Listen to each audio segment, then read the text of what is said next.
Here's the first step to achieve good communications. Number one, have something good to say. That's step number one. It's fairly obvious. To have something good to say, try to recall and remember and take notes, keep journal, whatever, of your experiences, because as you live your life, you're going to have something good to say. One, from your failures. Two, from your successes. You're going to have something better to say from the mistakes you've made and how you corrected it and bailed yourself out. And sometimes instead of just registering it in your head, why not commit it to paper so that it gets logged, it gets recorded, and someday you can use it for the future? Have something good to say. The key to speaking well, the key to excellent communications is preparation. Actually, all of our life is preparing. This year, preparing for the next. Those first, 8, 9 grades preparing for high school, then high school preparing for college, college and university preparing for a career to earn money, then preparing to make the investments to keep you safe and secure, build a financial wall around your family nothing can get through.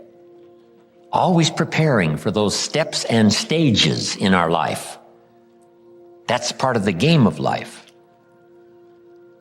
For humans, it seems like it takes us longer to prepare. After 17 years, we're not quite sure. Preparation, getting ready, sometimes seems so laborious. After going to grade 1, now you got to go to grade 2. After grade 2, it's grade 3. Will it never end? Come on, one more grade 4, and then 5. Wow, seems like it takes us forever to finally get ready. To design a life and get married and have a family and a career and fortune and future. But it takes preparation. Now, to communicate well, here's some good words to prepare for communication. Number one, interest.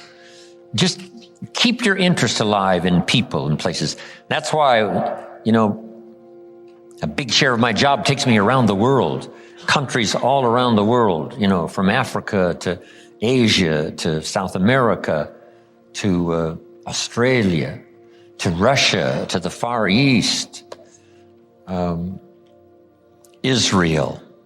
The last time I was in Israel, there was some kind of an alert. We were all on the airplane. We all had to get off the airplane. They took off all of our luggage, and each one of us had to go identify our piece of luggage and put it back on the airplane, and then we took off. Wow. Taking what? No chances. If you'll develop an interest in all of that, when it's right side up and when it's upside down, take a keen interest in the politics of the day and the speeches and all that's happening. It gives you good stuff to debate and decide. Where do you stand on the major issues, not only the political issues, but the major life issues. Be that interested in life and people. So underline the word life and people. That's the whole study. Study life in all of its twists and turns. Study people in all of their variety. In being in an enterprise that, where you have to employ people, get people to work with you, that's a challenge. Different ages, different opinions, different personalities, different temperaments. Here's one of the skills I learned that paid me big money. Getting people to work together. And see if they're all different in a whole variety. How do you get them all to work together? I'm telling you, it's not easy. It is a challenge, organizing, getting people to work together. But the paycheck, it's unbelievable.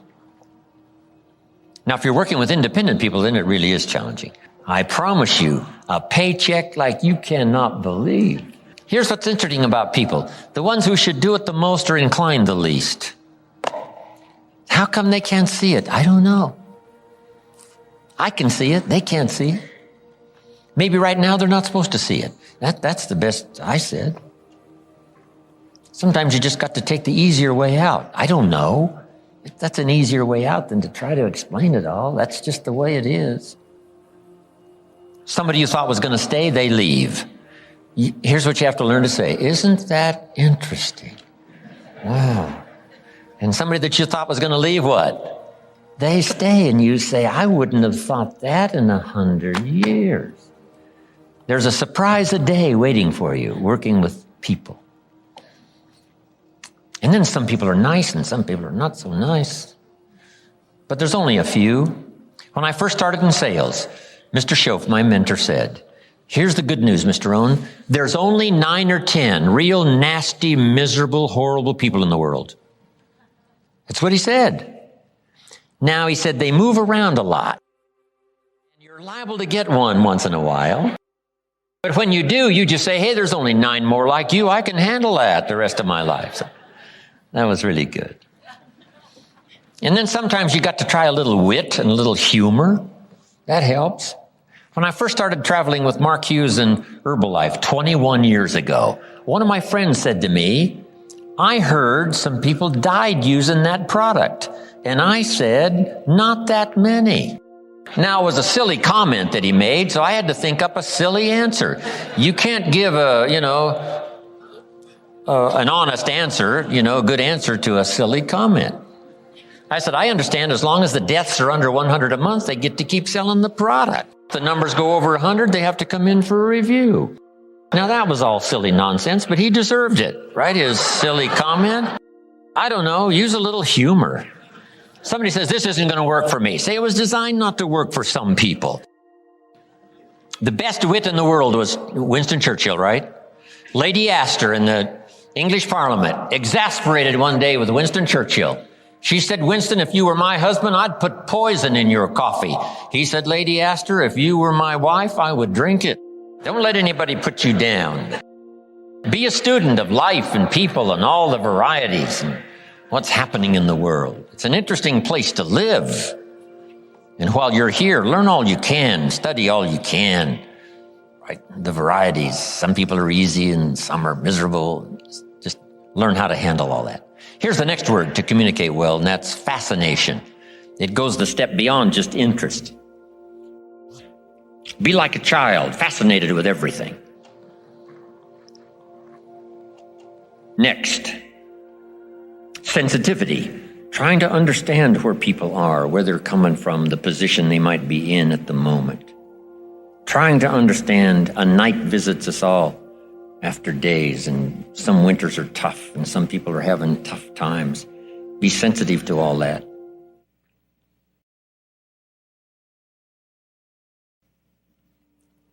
Next is simply knowledge. Just gather every idea you can that makes you a better communicator. Now we must learn to say it well. Once you've got something, now you can't mumble. If you've got something good to say, you can't mumble, right? It's got to be clear, or no matter how good the message is that you've got to deliver, how good the instructions, how good the ideas, no matter how good they are, if you don't deliver them well, now the power is lost and the opportunity is lost. So number 1 is to have something good to say, and number 2 is to say it well. Here's what will help you to say it well. Make this list. Number 1, sincerity. If a message is delivered with sincerity, see, that makes all the difference. If the speaker is sincere, if the father is sincere, if the mother is sincere, see, that's captivating for the children. If the friend is sincere, even covering a delicate subject for us of some changes we probably should make, if they're sincere, see, we will give them room. Perhaps to get on our case if we know they're sincere, not just trying to criticize for criticizing's sake. If your sincerity, I'm telling you, that wins the day. Here's what can really be accomplished. Hopefully, like this weekend here, someone sincerely willing to speak and someone sincerely willing to listen. Now, in terms of lecture, book, seminar, and all the rest, we must come to this conclusion, because it's a wise conclusion, that sincerity is not a test of truth. In your study and evaluating everything, just make sure you have that in the back of your mind. Sincerity is not a test of truth. We must not make the mistake of saying, he must be right. He's so sincere. See, that might be a mistake. Why is that? Here's why. It's possible to be sincerely wrong. So sincerity is not a test of truth. Here's the only test of truth. Truth is the only test of truth, not sincerity. We hope someone will be both truthful and sincere, but we don't mistake sincerity for truth. Here's next. Repetition. To get better at something, you just have to go do it. Go do it. Accept every opportunity to go make a little talk if that's going to be your business. Get better at talking to your kids. Come up with more illustrations. Come up with more ideas. Read an extra book, how to communicate with teenagers. So you'll have something a little better to say. And then just practice it. Get good at it. Get better at it. Right? I was clumsy when I started. Now the words flow a little easier. I still struggle with the language, trying to make it clear, but it's easier now. Repetition has helped me to do that.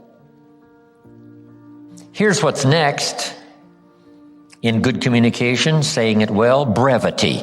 Right? Don't take too long to say it if you can say it in shorter sentences and shorter time.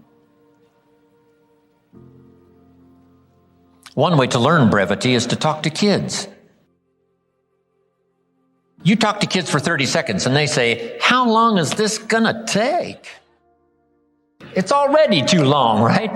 30 seconds. I mean, they got games to play and things to do. They can't hang around for, an hour's discourse. So talk to kids. It helps you to make it more brief. Powerful, but brief. Well said, but, more brief.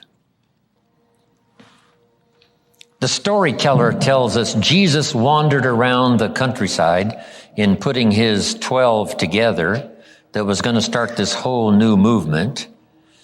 And as he wandered around the countryside, every once in a while he would say, you follow me. See, that's short.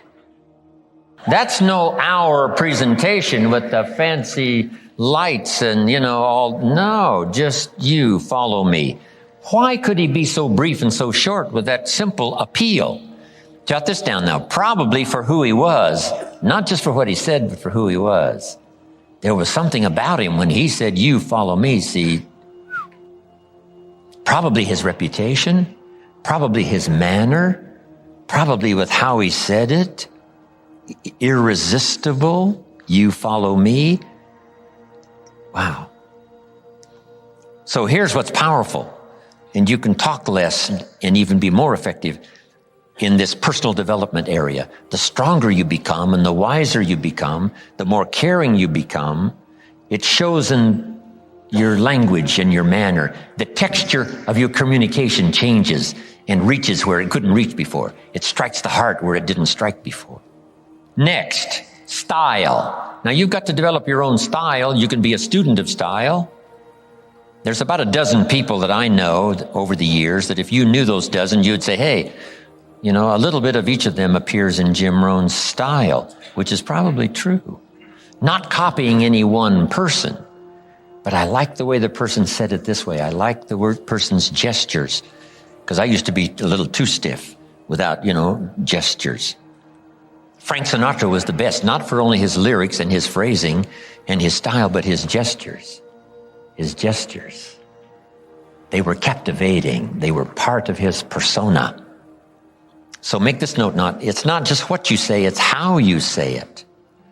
Style, sincerity, the way you present it, heart, soul, from deep inside, commitment, dedication, wrapped up in your language so that now when you present it, hey, it becomes incredibly effective.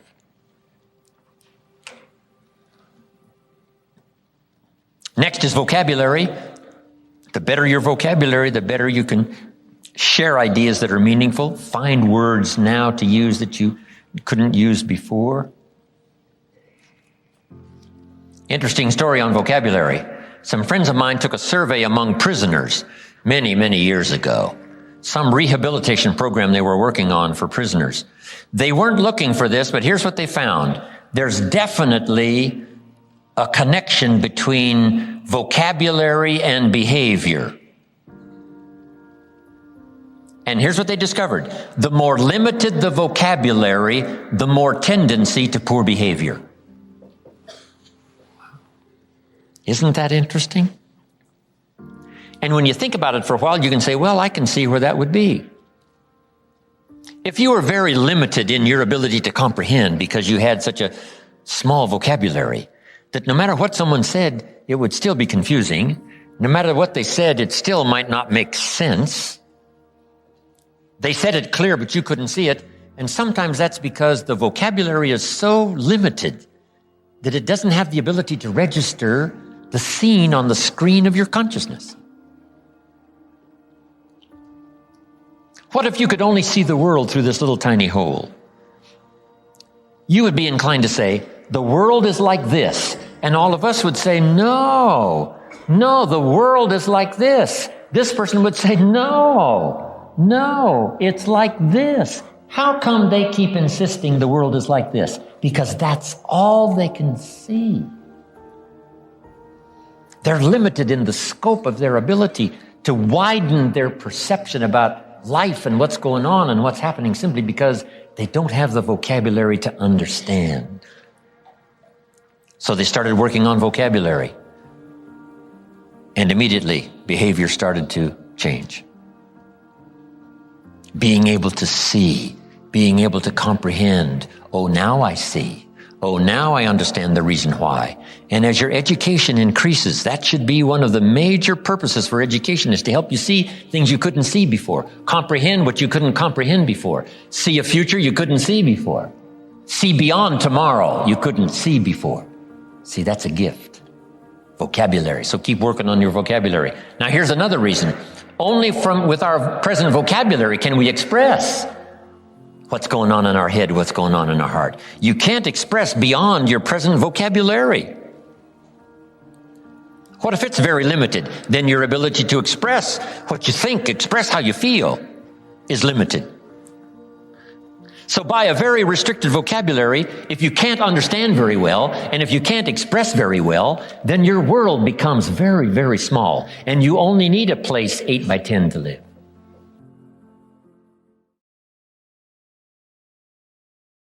So jot this down. Make one of the books a very important book, and that is the dictionary. A word you don't understand? I think Dennis mentioned that earlier. Come to a word you don't understand, you look it up. Say, what is this word?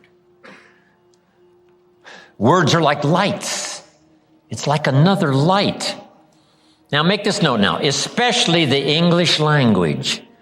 There's nothing richer than the English language because there's so many ways to say it in English. In some languages, there's only one way to say it. In English, there's another way to say it, and another way to say it, and another way to say it. When I travel to all these countries and have to have translators, it gets to be difficult sometimes.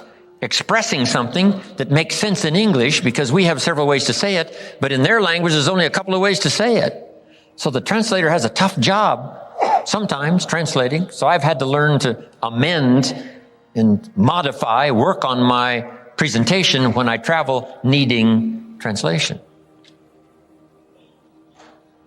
When I first went to Japan, I said to my audience, he was all bent out of shape. And my translator said, what the heck does that mean? So that would make sense in English, right? We know what that meant, but in Japanese, how would you describe that? So I learned not to use those kind of phrases. My first Chinese audience, I said, he blew his top. My Chinese translator said, wouldn't look good in Chinese. So, right, I have to modify and change and, right, poetry and some things just don't work with translation. Stories make sense in English, don't make sense in another language. So, it's interesting. It's interesting when you have multi-languages. One of Herbalife's big conventions, 35,000 in the Georgia Dome, 21 languages. Everybody in the audience has got these headphones on. And you hit the punchline, the Spanish get it first, and then the French get it, and then the Germans get it, and then finally the Italians get it. Some of them seems like it takes a little longer to catch on, but it's the translation. Some translations take a little longer to translate than others. So it is a challenge to help somebody to understand something simultaneously in 21 languages. So you have to learn how to present, how to do the stuff, so that it's easier for the translators to make sense, right, of what you're trying to say. It's interesting. But the gift of language is so powerful, it's worth the exercise. It's worth the effort. Okay? Vocabulary, brevity, style, repetition, sincerity, saying it well. Here's another one on saying it well. Don't fail to say it. You need the practice. Practice everywhere. If you're going to give someone a gift and send a little card, practice making this little card something they'll keep and remember for the rest of their lives. Not ordinary, extraordinary. Not like everyone else, different than everyone else. It's the practice of using your gift of saying things another way until a light turns on, another way that expresses something heartfelt that the standard ordinary language wouldn't express, couldn't reach, couldn't paint these mental pictures. It's okay to give flowers, but don't let flowers do all your talking. Flowers have a limited vocabulary. Guess what flowers say? You remembered. That's about all they say. Flowers don't say, nobody in this world affects me like you do. Love. See, flowers talk, but they don't say that. That you got to put in the little card. Nobody in this world affects me like you do. Love. And then you sign it.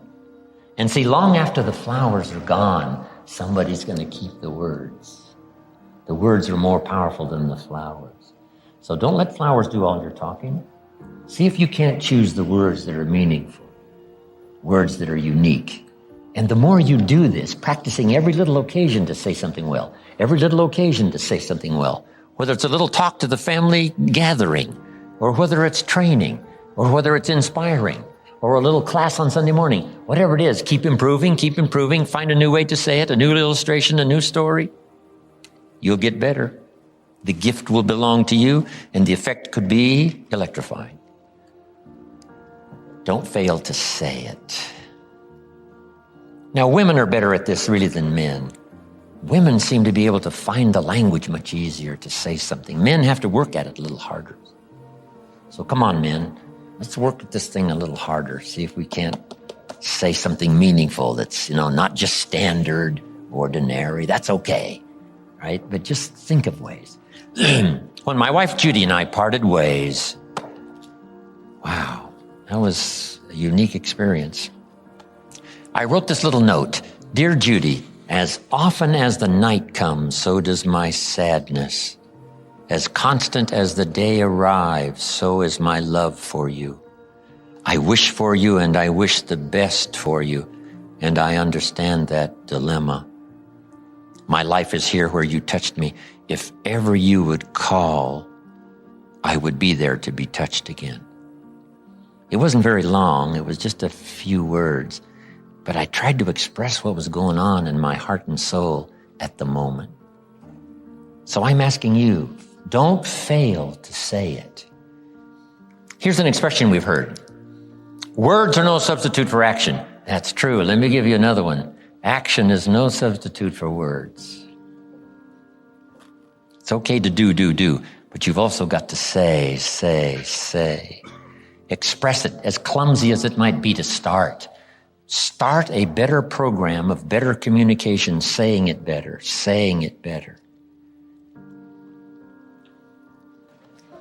Here's the next one now that's really challenging, but it really works, and that is read your audience. Whether it's an audience of a child or an audience of a training class, or whether you're a minister and you preach, here's what you've got to do. Say something well, but then read the effect you're having. In those early days, I had to quickly read, should I keep going or should I quit? I mean, is it over? Or, you got to read it. And at first I started just going through my notes like this, and I didn't look up. I would go through my notes and I wouldn't look up. I would just go through my notes. Some of those early classes, I think everybody could have left and I'd have just kept on going right through my notes. Then finally, finally, I learned to start looking up to see if it's okay. Should I slow down? Should I speed up? Am I coming on a little too strong? Should I get a little softer? This is what reading is all about. If you're talking to a child, should you really pour it on or should you hesitate? Should you save this for another time or do it now? Some of that you've got to pick up by reading the child. Read what's happening to your audience of 1 or 1,000. This is a challenge, but it'll help you in framing better the words you need to say and the style you need to use. Okay. If a guy's leaning toward the door, that means you probably should hurry. He's not going to be here long. Get it done. Now, in reading, there's 3 things. Jot these down. 3 things in reading your audience. First, you read what you see. Salespeople soon learn. If the customer's got his arms folded and his chin tucked down and he's frowning, this one ain't going to be easy. Right? This one's going to take all my skill to get his arms unfolded, make him a little more comfortable, get that frown off of his face. What can I do? I got to reach in my bag for some good stuff, right? To see if I can't sort of change the situation. And what causes us now to do those amendments in our presentation? It's reading someone's body language, right? What's happening? Here's the next one. You've got to read what you hear. If it's a two-way conversation, you've got to listen as well as talk. Mama said 2 ears, 1 mouth. Listen twice as much as you talk at least, maybe more. Listen so that you can now know how to proceed, especially if you're talking to a child. You listen so that you know how to proceed. No use going on and on if just a couple of things will do. And by listening, you pick that up by listening. Here's the next one. You got to pick up the emotional signals, how you feel, whether you're coming on too strong, whether you should be stronger or easier this time. That's an art in reading. First, what you see. Second, what you hear. Third, read how you feel. Now, this is where women really have it made. Being able to feel, sense. Woman says, it doesn't feel right. Man says, what does that mean? It doesn't feel right. She says, I'm telling you, something. Women know about this stuff. Something isn't. Wow. And they pick it up. Men can learn better on how to pick up these emotional signals, but women seem to have it, right? They're tuned in. It's built in. Because there's no use going on and on. If the signal should have told you, wow, this is not the time. This is too strong. Picking up not only what you see and what you hear, but what you feel. To achieve good communication, something good to say, saying it well, reading your audience. Here's the last one. Intensity. Intensity is the emotional part of communication. Communication is both words and emotion. Here's what's really powerful. Words loaded with emotion. See, that's what's unbelievably powerful. It can move nations. It can help people change directions. It can establish an ideology, for good or for bad.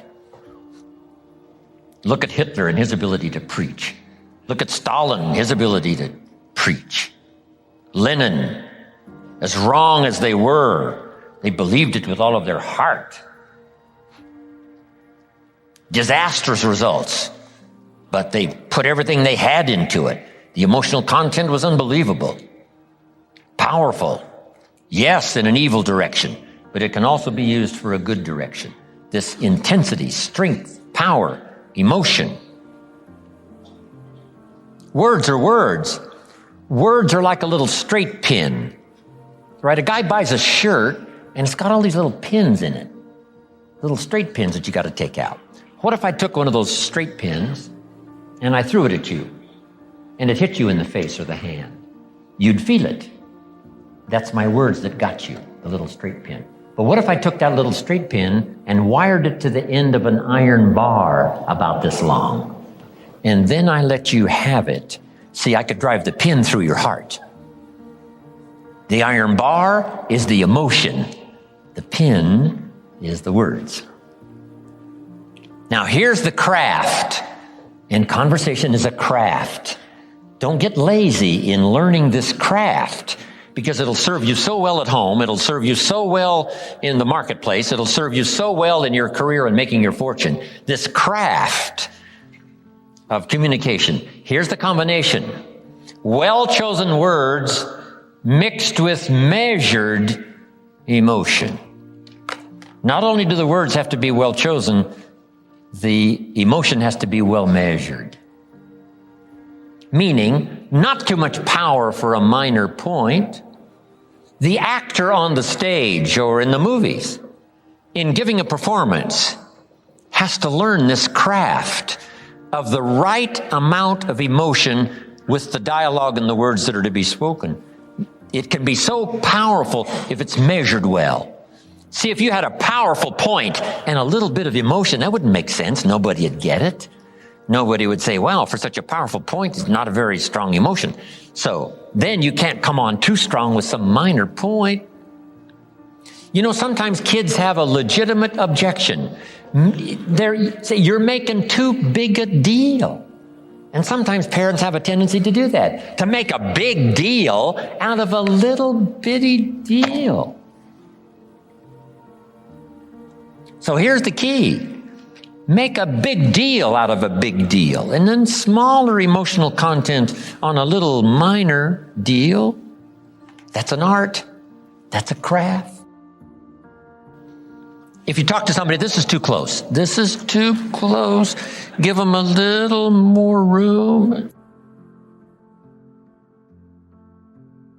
Adjust your style to fit the occasion and the emotional content so that it works, so that it makes sense. That when you burst on the scene, it's called for. The point is called for, that much emotion. This is a craft. Don't get lazy here. And the reason I ask you not to get lazy here is because the payoff is so great. Whether it's working on a job or advancing your career or at home with your family or communicating with your spouse. Whatever it is, craft your communications. Be a little more aware and just ask yourself, could I possibly get better at affecting people with my language and my words and my style and my emotions and all the rest? And the answer is yes.